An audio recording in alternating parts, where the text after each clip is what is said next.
Welcome everybody to another episode of the Lore Pod Podcast. I'm your host Dakota Morgan, coming to you from Phoenix, Arizona, and this is round 3 of this recording, because fucking hell, I don't know what's been going on with this. It has been a pain in the ass, to say the least here, but I'm your host Dakota Morgan, again, coming to you from Phoenix, Arizona, and we're doing the Nuka recap. Alright, Nuka recap is here, and we're going to be talking about Fallout Season 2, Episode 1. All I gotta say is, though, is that Amazon has fucking outdid themselves in this one. I have Pedro, the adopted rescue cat, over here. He's actually... make sure you follow me on social media for, like, all the Pedro cuteness, but he's just, like, exploring the studio right now. He's like, hello. Okay, this thing is insane, Episode 1. It's just truly insane. Alright, we're going to be covering, on course, with Nuka recap here, all the notes, all the Easter eggs, the episode itself here, and things you might have missed, because I am a lifelong Fallout New Vegas fan here since the game came out many, many years ago. And I've done about like 20 or 30 playthroughs on my New Vegas account. I've done a lot of them here. So I was recording last night. The Spartan Squad member, Nick Poloni, was actually going in and finally finishing Season 1. He's a huge guy, too. We used to go in and play Fallout New Vegas at the same time on the 360, but it's not multiplayer. So we would actually just sit in the same Xbox 360 party and talk about what we were doing in order to help each other out and shit like that, too. That's the deep level we did. Alrighty, so in the TV show, Episode 1, we actually get introduced to Mr. House, and you know that's Mr. House because you're like, okay, I see. But they also show us Mr. House on TV, indicating that there is 2 Mr. Houses. There's the public one, and then there's the one that we know and love, the one who is in the Lucky 38 casino running everything.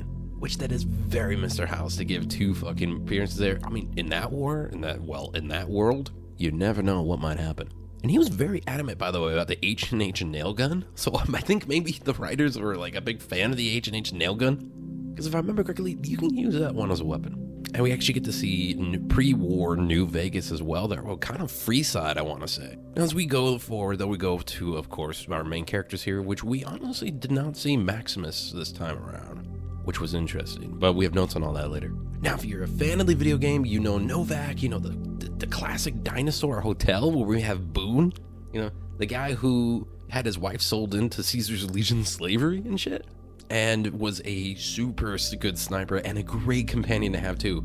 Yeah, that Novak. We just go straight to Novak. And the ghoul actually mentions the owner of it too. It's like, when she left, everything just went to hell. And you know when she left because she died, because that means the courier did that actually. And that was like a very quick little thing that we're like, oh my god, yeah, that's right. Okay, there's just random background noises, and if you're able to hear it over the music, that is Pedro. So it was really cool to see Novak, of course. So there's some enemies in there. Well, they're not just any type of enemies. They're the cons, the great cons, one might say. And here's the thing, we see their logo everywhere and shit. We see them in their leathery uniforms and their hats and stuff, so we actually get to see this in live action for the first time. And that's kind of cool. But here's the thing, though. Last time, though, if you chose to be a good person in the New Vegas playthrough, you could get them to stop making all their drugs and actually have them start making medical supplies. But we know from the trailers, New Vegas is kind of in a shithole right now. And, of course, the NCR is not a... They are, I think, but they're not. It's very unclear still. So they took over Novak after everything going on. And we didn't see any of the normal people we've seen there before in New Vegas. So I wonder what's going on with that. Of course, so Lucy and the Ghoul can quickly fucking dispatch those guys, but hey, she at least tries to do the Lucy thing. We do flash forward there a little bit there. We do a lot of back and forth this episode, though, compared to other ones, which isn't that bad. And we actually go to a neighborhood and we see that they're doing preparations and like testing for, you know, when the bombs drop for Vault Tech and shit. And it's very interesting because the whole thing is a nod towards the Fallout 4, how the neighborhood looks like it. There's a Vault Tech van. The Vault Tech guy is there. And they were really, I wonder if it's the same one or not, because they were really kind of focusing the camera on him. So I'm wondering. But that was a whole nod towards, because then the alarms go off, people go nuts, the vertebrates flying there, the Vault Tech guy shows up, but then all of a sudden it goes off. Like, it straight up just was the Fallout 4 intro. And of course, so we were dealing with a broken water chip, because it wouldn't be a Fallout storyline without a broken water chip in a vault. So that was also the big thing of Fallout 1, and the main reason why you went out on a quest that was also timed in Fallout 1, which kind of sucked. But they were, of course, dealing with that in the vault, so that was interesting there too. Starlight Theater does make an appearance in this, and if you caught that one is a really big thing here because it relates to Big Mountain, basically Area 51 on crack, where some insane shit had happened. Yeah, like people put their brains in robots that had 3 monitors on it and are floating around, but the monitors just showed an eye in one, an eye in another, and then a mouth, and they were like, lobotomite, it's the lobotomite here. We need you, lobotomites. Like, that's, oh God, it was so weird. And then there's robot scorpions and shit like that. Oh, nuts. Cyber dogs, skeletons, and spacesuits. That is right around the corner, but we saw the leader of Big Mountain, though, in the season 1 finale. And then Lucy and the Ghoul actually go into the Starlight Theater where there's a sign, they have the whole thing there, and you see actually the destroyed area there where you actually do fucking see it, and it's super crazy. Like the dishes down there, you see, oh, it's so cool. Because that is actually the Starlight Theater is where you can go visit in New Vegas in the game, but then there's also a thing there that actually teleports you to Big Mountain. They also were talking about Robco and West Tech, of course, all places in the games that you can go to in all the games, and you do see it about the companies. And I wanted to put this in here, though, that flashback kitchen scene. And huge props to the costume and the design people, that set and the props. Oh my God, the art department fucking did. The shitty yellow, like, the way the cabinets were made and everything like that, too. It just... the 100% looked like a Fallout kitchen, and that is insane to me. Like, it was super, I was like, what the fuck? And Cooper's just sitting there just doing the shit, and he's dealing with, his wife and them being the ones that are probably going to be dropping the bombs and shit like that too. And they did actually mention, though, and this is not in my notes, but we do actually get a thing talking about how the girl from season 1 there, the dragon or whatever her name is, it's now currently dead, but, we see the thing with her and Cooper kind of talking and like saying, oh, Mr. House has a missile system and and he's going to be the ones that drop it, which I'd be very curious if they're going to make Mr. House be the ones that actually drop the bombs. But if you're a deep lore fan and know, Mr. House has a anti-missile defense system. Like, that's why, it's going to be New Vegas or Las Vegas is actually able to survive as much as it fucking did, is because I think like only 2 of them out of 38 went through. And it was like 38 nukes were supposed to go off in that fucking area, but only like 2 of them did. Which is how, again, they were able to survive in there and still able to rebuild Las Vegas.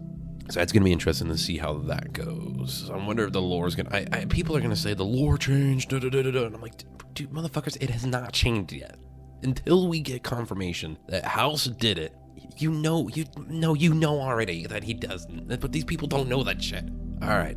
Cut into Vault 24, where in New Vegas you can actually find a vault suit for Vault 24, but the vault itself was actually scrapped. And the only reason we know that is because you never find it. But it is in the game files, though, if you happen to be a hacker type of thing. Now, that being said, though, we go to Vault 24 in the New Vegas area, and we see where Hank, Lucy's dad, is going into a Vault Tech.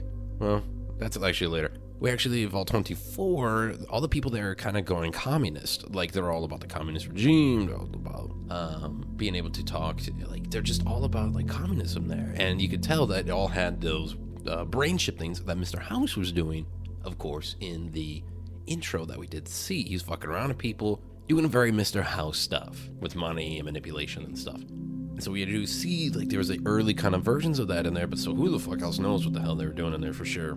So it's nice to see that. But I will say, though, is that when they walk into a vault and there's vines everywhere, even in the trailers, I thought that was going to be, like, the plant vault. I thought there was going to be the fucking one where all the plant monsters are in there that terrified everybody, the giant fucking praying mantises and shit. And that's right, that one, I believe, is also, like, right next door to, like, drawing a blank on the name, but the ski resort that they actually turned into, like, a super mutant and Nightkin haven, where Marcus is now leading them, the super mutant from Fallout 1 and 2. The super smart one, who I think is in the show, because they cut out and do this, like, super mutant-esque voice by Ron Perlman, and it's gotta be it. Of course, we get a big shout out to the Sugar Bomb cereal, which we kind of did in the first season too. It's just funny to see, like, the Sugar Bombs kind of still being highlighted and shit too. And they're trying to, I don't remember Lucy being called that, but then her dad's using the nickname and mind control shit, messages like, don't follow me, Sugar Bomb. It's really kind of weird. I don't remember that at all, but could be wrong. Now, the Vault-Tec underground base, we don't know where this is, though, but we do know that Hank goes there and is the only one for Vault-Tec to go. Clearly, this is a base of operations here that was supposed to be... There was even whiskey on a fucking table. Like, they really thought there was this, bombs are going to drop and they're just going to go over there, yeah, for years, and they're just going to go right in. And then, clearly, that was not the case. But an experimental area, they had all the suits ready for people, just the gray suits and all that shit. And then he very much clearly was talking to Mr. House on the radio, but Mr. House didn't respond. So I also am kind of wondering, are we going to get a Mr. House that the courier did kill? Like, there's still a chance of that. So he didn't respond yet. And until I get this shows, it's Fallout, man. Anything can happen. Like, House could be maybe dead, but he just has a bunch of recordings. Because maybe the courier went and fucking killed his ass. And then this is going to be pure speculation right here, everybody. But for 1 second, hear me out. What if we get everyone's wondering what is the ending that we get from New Vegas? It's going to be canon since the show is in Canada and this few years after the events of Vegas from 4. What if like NCR won, but then when Hank set off the bomb, that threw everything in the fucking shit show, right? It was going to be the NCR ending, but then it what? Like, oh yeah, and then the NCR just got fucked. Oh, excuse me, Shady Sands is gone, and then Caesar's Legion still is around. They're kind of taking advantage of the shit there, of the chaos. House is dead because, you know, courier and shit like that as well. Maybe, I don't know. I feel like that would be fucked, but also it'd be kind of funny because we've been speculating for like a year now. Like, what happened? All right, I do got to say though that Hank is rocking a Pimp Boy 3000, I think it is. And that is a gold Pip-Boy with like diamonds and shit like that on it. And the only time you're ever able to have that in the whole Fallout series is from Mick and Ralph's over there in Freeside. But he's just rocking that fucking thing. I'm like, oh, that's for Mick and Ralph's. I remember having to work my ass off to get that damn thing. Alrighty, now in the end credits though, we do see something very, very, very, very cool. Oh, very quickly though, the new lore that's going to be added with Son of Hank, as this brainbot calls him. Like, it'd be really...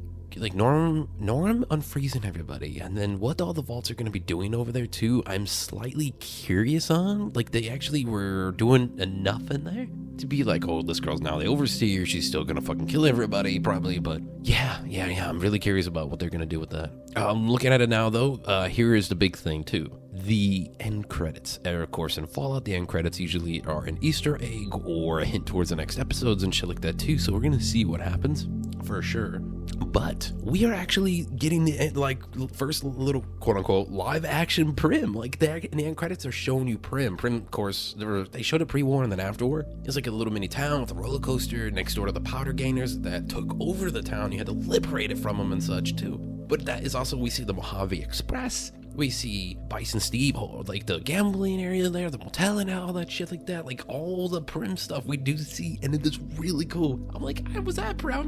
Like, I remember liberating that shit and like getting a new sheriff and the robot and everything like that. It was really cool to see that because like the writers clearly know. The writers clearly know. They're like, hey, we're giving you the first New Vegas, right? Like, and this is all in canon and everything. So it's like, this is really needs to be done well. They're like, we know you players know the locations, you know the people, you know the Easter eggs, and they're giving it to us. So that is going to be the end here of our little bit of a Nuka recap. Again, this is going to be bonus episodes, though, so you also get the regular Lore podcast of where I cover the lore of all things pop culture every week, and then, of course, the next day, after Fallout episodes of, it was going to be Thursdays, but now they decided to switch it up on us and give us episode 1 a day early, which was really fucking cool.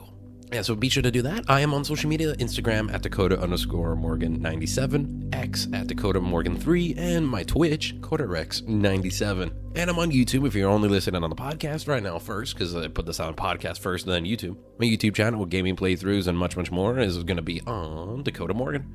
And all that is going to be in the description box down below. Thanks, everybody. And as always, stay creative.